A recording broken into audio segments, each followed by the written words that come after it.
Recording by Rachel, New Jersey, Summer 2009. The Open Window by Saki. "My aunt will be down presently, Mr. Nuttall," said a very self-possessed young lady of 15. "In the meantime you must try and put up with me." Frampton Nuttall endeavoured to say the correct something which should duly flatter the niece of the moment, without unduly discounting the aunt that was to come. Privately he doubted more than ever whether these formal visits on a succession of total strangers would do much towards helping the nerve cure which he was supposed to be undergoing. "I know how it will be," his sister had said when he was preparing to migrate to this rural retreat. "You will bury yourself down there and not speak to a living soul, and your nerves will be worse than ever from moping. I shall just give you letters of introduction to all the people I know there. Some of them, as far as I can remember, were quite nice." Frampton wondered whether Mrs. Sappleton, the lady to whom he was presenting one of the letters of introduction, came into the nice division. "Do you know many of the people round here?" asked the niece, when she judged that they had had sufficient silent communion. "Hardly a soul," said Frampton. "My sister was staying here, at the rectory, you know, some 4 years ago, and she gave me letters of introduction to some of the people here." He made the last statement in a tone of distinct regret. "Then you know practically nothing about my aunt?" pursued the self-possessed young lady. "Only her name and address," admitted the caller. He was wondering whether Mrs. Sappleton was in the married or widowed state. An undefinable something about the room seemed to suggest masculine habitation. "Her great tragedy happened just 3 years ago," said the child. "That would be since your sister's time." "Her tragedy?" asked Frampton. Somehow in this restful country spot tragedies seemed out of place. "You may wonder why we keep that window wide open on an October afternoon," said the niece, indicating a large French window that opened onto a lawn.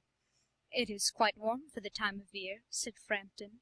"But has that window got anything to do with the tragedy? Out through that window, 3 years ago to a day, her husband and her 2 young brothers went off for their day's shooting.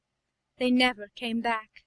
And crossing the moor to their favourite snipe shooting ground, they were all 3 engulfed in a treacherous piece of bog. It had been that dreadful wet summer, you know, and places that were safe in other years gave way suddenly without warning. Their bodies were never recovered. That was the dreadful part of it." Here the child's voice lost its self-possessed note and became falteringly human.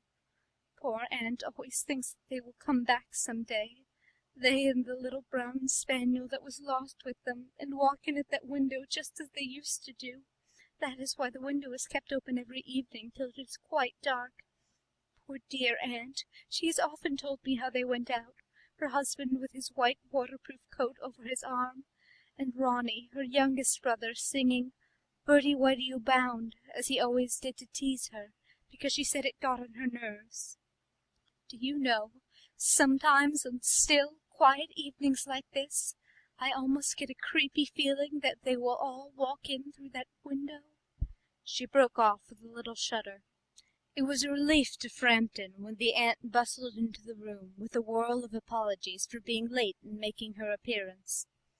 "I hope Vera has been amusing you," she said. "She has been very interesting," said Frampton. "I hope you don't mind the open window," said Mrs. Sappleton briskly. "My husband and brothers will be home directly from shooting, and they always come in this way. They've been out for snipe in the marshes to-day, so they'll make a fine mess over my poor carpets. So like you menfolk, isn't it?" She rattled on cheerfully about the shooting and the scarcity of birds and the prospects for ducks in the winter. To Frampton it was all purely horrible. He made a desperate but only partially successful effort to turn her talk onto a less ghastly topic. He was conscious that his hostess was giving him only a fragment of her attention, and her eyes were constantly straying past him to the open window and the lawn beyond. It was certainly an unfortunate coincidence that he should have paid his visit on this tragic anniversary. "The doctors agree in ordering me complete rest, an absence of mental excitement, and avoidance of anything in the nature of violent physical exercise," announced Frampton, who laboured under the tolerably widespread delusion that total strangers and chance acquaintances are hungry for the least detail of one's ailments and infirmities, their cause and cure. On the matter of diet they are not so much in agreement, he continued. "No," said Mrs. Sappleton, in a voice which only replaced a yawn at the last moment. Then she suddenly brightened into alert attention, but not to what Frampton was saying. "Here they are at last," she cried, "just in time for tea, and don't they look as if they were muddy up to the eyes?" Frampton shivered slightly, and turned towards the niece with a look intended to convey sympathetic comprehension. The child was staring out through the open window with dazed horror in her eyes. In a chill shock of nameless fear, Frampton swung round in his seat and looked in the same direction. In the deepening twilight 3 figures were walking across the lawn towards the window. They all carried guns under their arms, and one of them was additionally burdened with a white coat hung over his shoulders. A tired brown spaniel kept close at their heels.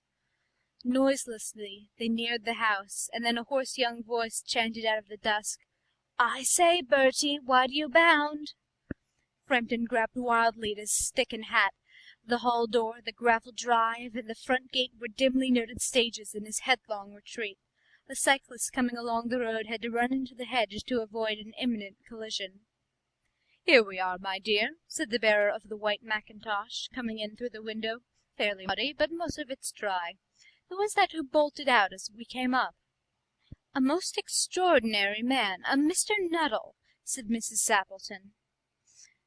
"Could only talk about his illnesses, and dashed off without a word of good-bye or apology when you arrived. One would think he had seen a ghost."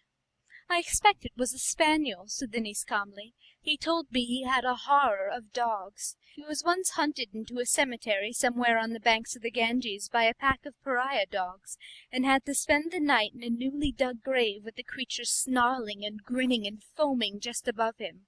Enough to make anyone lose their nerve." Romance at short notice was her specialty. End of The Open Window by Saki.